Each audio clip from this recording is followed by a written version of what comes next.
Alors nous sommes ici dans les barthes de Pontonc-sur-l'Adour. Ce sont des barthes communales qui sont gérées depuis fort longtemps par la Fédération des chasseurs, en collaboration bien sûr avec la commune qui en est le propriétaire.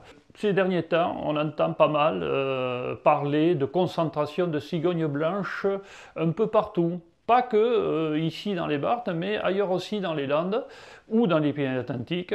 Eh bien, ce sont des oiseaux qui sont en déplacement, qui font une migration pour s'en aller plus au sud. Alors, ces concentrations de cigognes que l'on voit, que les gens voient, peut-être de plus en plus, c'était déjà vrai avant, que ce soit maintenant en fin d'été ou également au printemps d'ailleurs, on pourrait croire que c'est lié à des phénomènes, comme on entend beaucoup dire, de réchauffement climatique ou autre.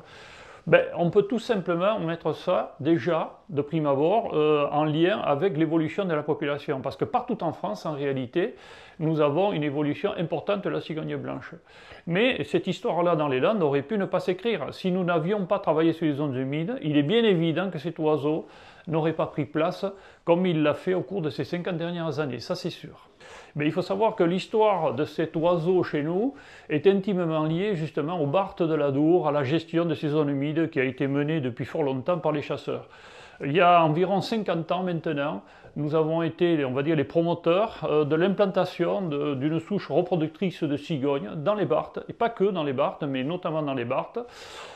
Aujourd'hui, en 2024, c'est-à-dire un peu plus de 50 ans plus tard, nous avons environ, le succès a été énorme, 300 couples quasiment installés entre Landes et Pyrénées-Atlantiques, sur environ 25 communes, et sur ces 300 couples, bon an mal an, chaque année, il y a environ 450 à 500 petits qui voient le jour et qui pour la plupart se sauvent et contribuent à faire cette migration que l'on voit et ces fameux rassemblements. Alors, les chasseurs, il faut savoir que depuis plus de 50 ans, là aussi, se sont naturellement positionnés pour essayer de travailler pour la sauvegarde des zones humides. Les zones humides superficielles, en eau douce, ce sont des secteurs hypersensibles qui sont depuis fort longtemps considérés comme en perdition.